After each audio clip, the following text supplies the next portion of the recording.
राम राम जी। गीता जी का छठाध्याय। ओम श्री परमात्मने नमः। छठाध्याय। उसके उपरांत श्री कृष्ण महाराज बोले, हे अर्जुन, जो पुरुष कर्म के फल को ना चाहता हुआ करने योग्य कर्म करता है वह सन्यासी और योगी है, और केवल अग्नि को त्यागने वाला सन्यासी योगी नहीं है, तथा केवल क्रियाओं को त्यागने वाला भी सन्यासी योगी नहीं है।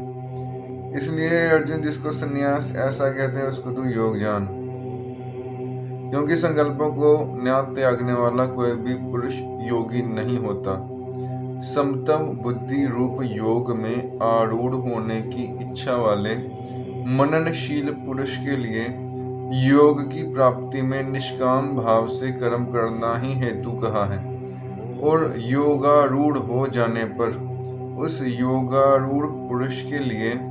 सर्व संकल्पों का त्याग ही कल्याण में हेतु कहा है। जिस काल में ना तो इंद्रियों के भोगों में आसक्त होता है तथा न कर्मों में ही आसक्त होता है, उस काल में सर्व संकल्पों का त्यागी पुरुष योगारूढ़ कहा जाता है। यह योगारूढ़ता कल्याण में हेतु कही है। इसलिए मनुष्य को चाहिए कि अपने द्वारा अपना संसार समुद्र से उद्धार करे और अपनी आत्मा को अधोगति में ना पहुंचावे, क्योंकि यह जीवात्मा आप ही तो अपना मित्र है और आप ही अपना शत्रु है, अर्थात और कोई दूसरा शत्रु या मित्र नहीं है। उस जीवात्मा का तो वह आप ही मित्र है कि जिस जीवात्मा द्वारा मन और इंद्रियों सहित शरीर जीता हुआ है, और जिसके द्वारा मन और इंद्रियों सहित शरीर नहीं जीता गया है, उसका वह आप ही शत्रु के सदृश शत्रुता में बढ़ता है। हे अर्जुन, सर्दी गर्मी और सुख दुख आदिकों में तथा मान और अपमान में जिसके अंतःकरण की वृत्तियां अच्छी प्रकार शांत हैं, अर्थात विकार रहित हैं, ऐसे स्वाधीन आत्मा वाले पुरुष के ज्ञान में सच्चिदानंदघन परमात्मा सम्यक प्रकार से स्थित है, अर्थात उसके ज्ञान में परमात्मा के सिवाय अन्य कुछ है ही नहीं। ज्ञान विज्ञान से तृप्त है अंतःकरण जिसका, तथा विकार रहित है स्थिति जिसकी, और अच्छी प्रकार जीती हुई हैं इंद्रियां जिसकी, तथा समान है मिट्टी पत्थर और सुवर्ण जिसके, वह योगी युक्त अर्थात भगवत की प्राप्ति वाला है। ऐसे कहा जाता है, जो पुरुष सुहृदय मित्र वैरी उदासीन मध्यस्थ द्वेषी और बंधुगणों में तथा धर्मात्माओं में और पापियों में भी समान भाव वाला है, वह अति श्रेष्ठ है। इसलिए उचित है कि जिसका मन और इंद्रियों सहित शरीर जीता हुआ है, ऐसा वासना रहित और संग्रह रहित योगी अकेला ही एकांत स्थान में स्थित हुआ निरंतर आत्मा को परमेश्वर के ध्यान में लगावे। शुद्ध भूमि में कुशा मृगशाला और वस्त्र हैं उपरोपरि, जिसके ऐसे अपने आसन को ना अति ऊंचा और ना अति नीचा स्थिर स्थापन करके और उस आसन पर बैठकर तथा मन को एकाग्र करके चित्त और इंद्रियों की क्रियाओं को वश में किया हुआ अंतःकरण की शुद्धि के लिए योग का अभ्यास करें। उसकी विधि इस प्रकार है कि काया सिर और ग्रीवा को समान और अचल धारण किए हुए दृढ़ होकर अपनी नासिका के अग्रभाग को देखकर अन्य दिशाओं को ना देखता हुआ और ब्रह्मचर्य के व्रत में स्थित रहता हुआ भय रहित तथा अच्छी प्रकार शांत अंतःकरण वाला और सावधान होकर मन को वश में करके मेरे में लगे हुए चित्त वाला और मेरे प्रायण हुआ स्थित होवे। इस प्रकार आत्मा को निरंतर परमेश्वर के स्वरूप में लगाता हुआ स्वाधीन मन वाला योगी मेरे में स्थिति रूप ब्रह्मानंद पराकाष्ठा वाली शांति को प्राप्त होता है। परंतु हे अर्जुन, यह योग ना तो बहुत खाने वाले का सिद्ध होता है और ना बिल्कुल ना खाने वाले का, तथा ना अतिशयन करने के स्वभाव वाले का और ना अत्यंत जागने वाले का ही सिद्ध होता है। यह दुखों का नाश करने वाला योग तो यथा योग्य आहार और विहार करने वाले का तथा कर्मों में यथा योग्य चेष्टा करने वाले का और यथा योग्य शयन करने तथा जागने वाले का ही सिद्ध होता है। इस प्रकार योग के अभ्यास से अत्यंत वश में किया हुआ चित्त जिस काल में परमात्मा में ही भली प्रकार स्थित हो जाता है, उस काल में संपूर्ण कामनाओं से स्पृहा रहित हुआ पुरुष योग युक्त ऐसा कहा जाता है। जिस प्रकार वायु रहित स्थान में स्थित दीपक चलायमान नहीं होता है, वैसी ही उपमा परमात्मा के ध्यान में लगे हुए योगी के जीते हुए चित्त की कही गई है। हे अर्जुन, जिस अवस्था में योग के अभ्यास से निरुद्ध हुआ चित्त उपराम हो जाता है और जिस अवस्था में परमेश्वर के ध्यान से शुद्ध हुई सूक्ष्म बुद्धि द्वारा परमात्मा को साक्षात करता हुआ सच्चिदानंदघन परमात्मा में ही संतुष्ट होता है तथा इंद्रियों से अतीत केवल शुद्ध हुई सूक्ष्म बुद्धि द्वारा ग्रहण करने योग्य जो अनंत आनंद है, उसको जिस अवस्था में अनुभव करता है और जिस अवस्था में स्थित हुआ यह योगी भगवत स्वरूप से नहीं चलायमान होता है और परमेश्वर की प्राप्ति रूप जिस लाभ को प्राप्त होकर उससे अधिक दूसरा कुछ भी लाभ नहीं मानता है और भगवत प्राप्ति रूप जिस अवस्था में स्थित हुआ योगी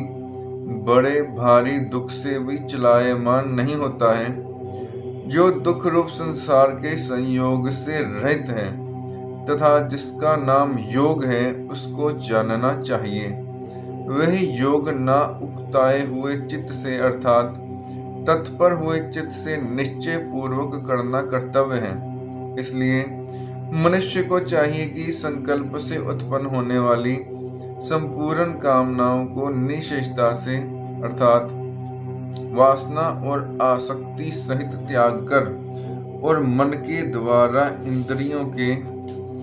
समुदाय को सब ओर से ही अच्छी प्रकार वश में करके क्रम क्रम से अभ्यास करता हुआ उपरामता को प्राप्त होए तथा धैर्य युक्त बुद्धि द्वारा मन को परमात्मा में स्थित करके परमात्मा के सिवाय और कुछ भी चिंतन ना करे, परंतु जिसका मन वश में नहीं हुआ हो उसको चाहिए कि यह स्थिर ना रहने वाला और चंचल मन जिस कारण से सांसारिक पदार्थों में विचरता है उससे रोक कर बारंबार परमात्मा में ही निरोध करे, क्योंकि जिसका मन अच्छी प्रकार शांत है और जो पाप से रहित है और जिसका रजोगुण शांत हो गया है, ऐसे इस सच्चिदानंदघन ब्रह्म के साथ एक ही भाव हुए योगी को अति उत्तम आनंद प्राप्त होता है। वह पाप रहित योगी इस प्रकार निरंतर आत्मा को परमात्मा में लगाता हुआ सुख पूर्वक परब्रह्म परमात्मा की प्राप्ति रूप आनंद को अनुभव करता है। हे अर्जुन, सर्वव्यापी अनंत चेतन में एक ही भाव से स्थिति रूप योग से युक्त हुए आत्मा वाला तथा सब में समभाव से देखने वाला योगी आत्मा को संपूर्ण भूतों में बर्फ में जल के सदृश व्यापक देखता है और संपूर्ण भूतों को आत्मा में देखता है, अर्थात जैसे स्वप्न से जगा हुआ पुरुष स्वप्न के संसार को अपने अंतर्गत संकल्प के आधार देखता है, वैसे ही वह पुरुष संपूर्ण भूतों को अपने सर्वव्यापी अनंत चेतन आत्मा के अंतर्गत संकल्प के आधार देखता है। जो पुरुष संपूर्ण भूतों में सबकी आत्मरूप मुझ वासुदेव को ही व्यापक देखता है और संपूर्ण भूतों को मुझ वासुदेव के अंतर्गत देखता है, उसके लिए मैं अदृश्य नहीं होता हूँ और वह मेरे लिए अदृश्य नहीं होता है, क्योंकि वह मेरे में एक ही भाव से स्थित है। इस प्रकार जो पुरुष एक ही भाव में स्थित हुआ संपूर्ण भूतों में आत्म रूप से स्थित मुझ सच्चिदानंदघन वासुदेव को भजता है, वह योगी सब प्रकार से बढ़ता हुआ भी मेरे में ही बढ़ता है, क्योंकि उसके अनुभव में मेरे सिवाय अन्य कुछ है ही नहीं। हे अर्जुन, जो योगी अपनी सादृश्यता से संपूर्ण भूतों में सम देखता है और सुख अथवा दुख को भी सब में सम देखता है, वह योगी परम श्रेष्ठ माना गया है। इस प्रकार भगवान के वाक्यों को सुनकर अर्जुन बोले हैं, मधुसूदन, जो यह ध्यान योग आपने समत्व भाव से कहा है, इसकी मैं मन के चंचल होने से बहुत काल तक ठहरने वाली स्थिति को नहीं देखता हूँ, क्योंकि हे कृष्ण, यह मन बड़ा चंचल और प्रमथन स्वभाव वाला है तथा बड़ा दृढ़ और बलवान है। इसलिए इसका वश में करना मैं वायु की भांति अति दुष्कर मानता हूँ। इस प्रकार अर्जुन के पूछने पर श्री कृष्ण भगवान बोले, हे महाबाहो, निसंदेह मन चंचल और कठिनता से वश में होने वाला है, परंतु हे कुंती पुत्र अर्जुन, अभ्यास अर्थात स्थिति के लिए बारंबार यत्न करने से और वैराग्य से वश में होता है। इसलिए इसको अवश्य वश में करना चाहिए, क्योंकि मन को वश में ना करने वाले पुरुष द्वारा योग दुष्प्राप्य है, अर्थात प्राप्त होना कठिन है, और स्वाधीन मन वाले प्रयत्नशील पुरुष द्वारा साधन करने से प्राप्त होना सहज है। यह मेरा मत है। इस पर अर्जुन बोले, हे कृष्ण, योग से चलायमान हो गया है मन जिसका, ऐसा शिथिल यतन वाला श्रद्धायुक्त पुरुष योग की सिद्धि को अर्थात भगवत साक्षात्कार को ना प्राप्त होकर किस गति को प्राप्त होता है। हे महाबाहो,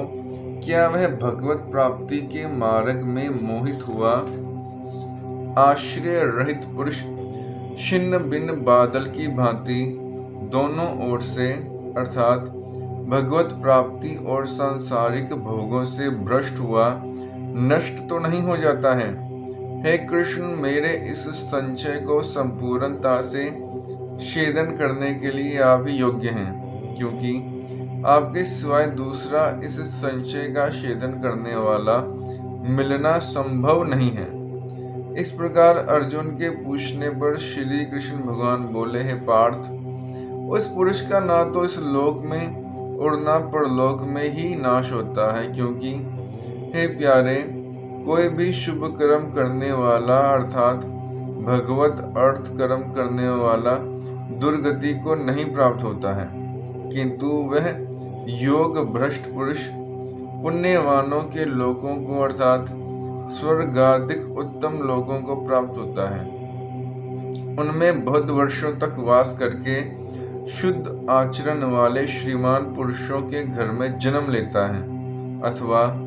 वैराग्यवान पुरुष उन लोकों में न जाकर ज्ञानवान योगियों के ही कुल में जन्म लेता है। परंतु इस प्रकार का जो यह जन्म है सो संसार में निसंदेह अति दुर्लभ है।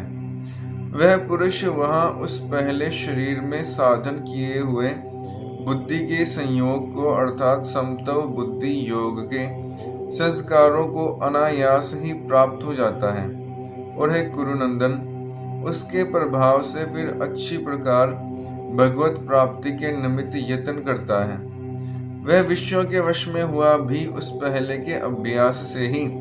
निसंदेह भगवत की ओर आकर्षित किया जाता है, तथा समत्व बुद्धि रूप योग का जिज्ञासु भी वेद में कहे हुए सकाम कर्मों के फल को उल्लंघन कर जाता है। जबकि इस प्रकार मंद प्रयत्न करने वाला योगी भी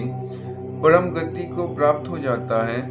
तब क्या कहना है कि अनेक जन्मों से अंतःकरण की शुद्धि रूप सिद्धि को प्राप्त हुआ और अति प्रयत्न से अभ्यास करने वाला योगी संपूर्ण पापों से अच्छी प्रकार शुद्ध होकर उस साधन के प्रभाव से परम गति को प्राप्त होता है, अर्थात परमात्मा को प्राप्त होता है, क्योंकि योगी तपस्वियों से श्रेष्ठ है और शास्त्र के ज्ञान वालों से भी श्रेष्ठ माना गया है, तथा सकाम कर्म करने वालों से भी योगी श्रेष्ठ हैं। इससे हे अर्जुन, तू योगी हो। हे प्यारे, संपूर्ण योगियों में भी जो श्रद्धावान योगी मेरे में लगे हुए अंतर आत्मा से मेरे को निरंतर भजता है, वह योगी मुझे परम श्रेष्ठ मान्य है।